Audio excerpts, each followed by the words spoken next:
Hello and welcome to One Man's Collection. Today I am looking at the Formula One car collection magazine number 59.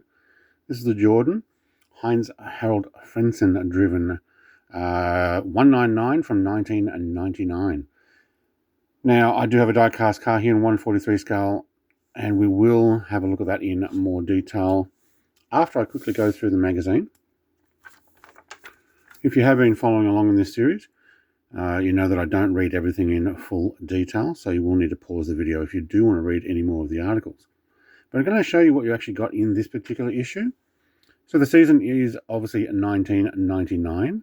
Technical focus is on the Jordan, both in the 199 car and the team. The circuit for this particular issue is the Circuito da Boa Vista, Porto. I have no idea how to pronounce that. Portuguese Grand Prix from 1958. And the story of Formula One is the 2008 Hamilton Pips Massa. All right. Frentzen and Jordan challenged for the title. The well-established battle between McLaren and Ferrari had another surprise contender in 1999 season, Jordan. Heinz-Harald Frentzen won 2 Grand Prix races and found himself challenging Mika Häkkinen and Eddie Irvine for the title. I do like this era of season, 1999. I was in my mid to late 20s. I had quite a good interest in the Formula One. By that time, I actually understood some stuff other than being a young kid going, oh, this is pretty cool. Yeah, this is the seasons and the era that I actually enjoy the most, I think. Season, Heinz-Harald Frentzen's was one of the young German stars of the Mercedes junior team in the World Endurance Championship in the early 90s, along with Michael Schumacher and Fritz Kreuzepointer. I think that's how I pronounce it. After a thorough grounding in the lower formulas, Frentzen was hired in 1994 by the Sauber Mercedes F1 team. Same outfit he'd raced with this World Supercar Championship. I'm not going to read the whole thing. Moving on. On the podiums in Brazil, the Brazilian Grand Prix, second race of the 99 World Championship, was barely got going with Mika Häkkinen out of the shot. In this photo, was in the lead after starting from pole position. Chasing him were McLaren teammates David Coulthard, Rubens Barrichello, Stewart, Michael Schumacher and Eddie Irvine in the Ferraris, and Giancarlo Fisichella, oh man, I'm terrible with names, in the Benetton. Behind him are the yellow Jordans of Damon Hill and Heinz-Harald Frentzen. Ultimately, Frentzen finished on the podium despite running out of fuel in the final minutes of the race. Woohoo! Schumacher out of the running for the world title.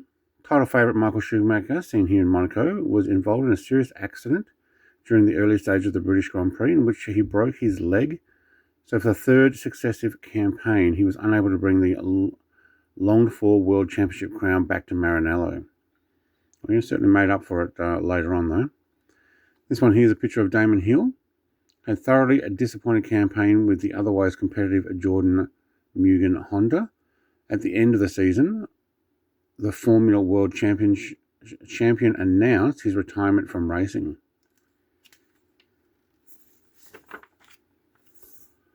All right, the Jordan 199 continued, actually. It's further in on this story.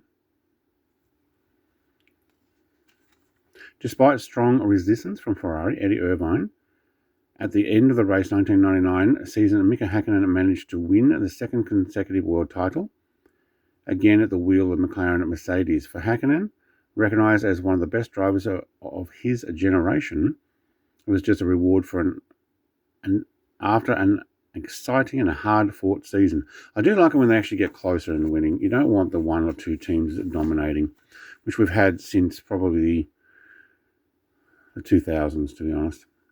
All right, this is the Mugen Honda MF301 HD 10-cylinder V72, just under 3 litres. Engined car, 680 brake horsepower, 15,000 RPM. This is back when they screamed. Very nice. More of the technical drawings and the likes there. Jordan Grand Prix, end of an era. Jordan joined the World Championship in 1991. British-based team enjoyed their finest hour in 1999 when Heinz-Harald Frentzen was a serious world title contender. At the end of 2004, however, Eddie Jordan sold up, and withdrew from F1 with 4 victories to his name. Yeah.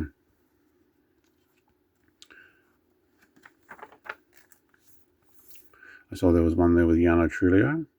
Yep. Moving on, the Portuguese joins the F1 circus. Yeah, with the Circuit by the Sea. 7.407 metres, so just under 7.5 kilometres. First Portuguese World Championship Grand Prix was staged in 1958. The race took place in the circuit running through the streets of Porto, taking in, I'm not even going to pronounce those names, which is the name of the place. Okay.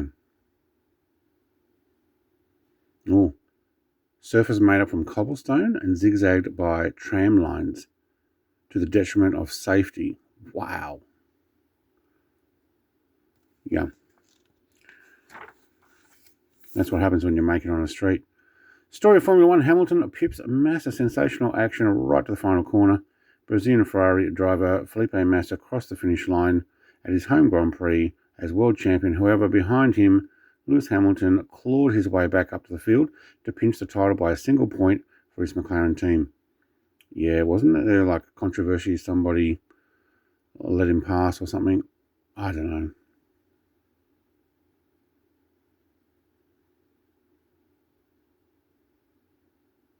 Yeah.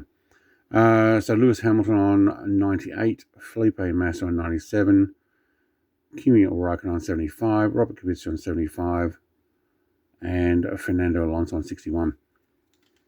I think that there's been court cases and stuff about it over the years, which is disappointing. But anyway, it happens. Coming up in part 60, we've got the McLaren MP4 5B from Ayrton Senna. Should be the second McLaren Ayrton Senna car. The very first issue was one of those as well. No Marlboro advertising on that. I still haven't bought any online decal kits that you can actually buy and do them up.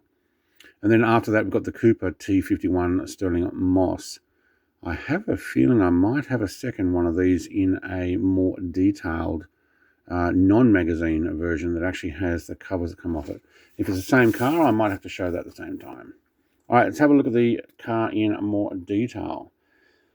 So this is the Benson and Hedges livery, or Buzzin' and Hornets as they had it on one of their non-cigarette advertising liveries. We've got PlayStation in there and Bridgestone at the front.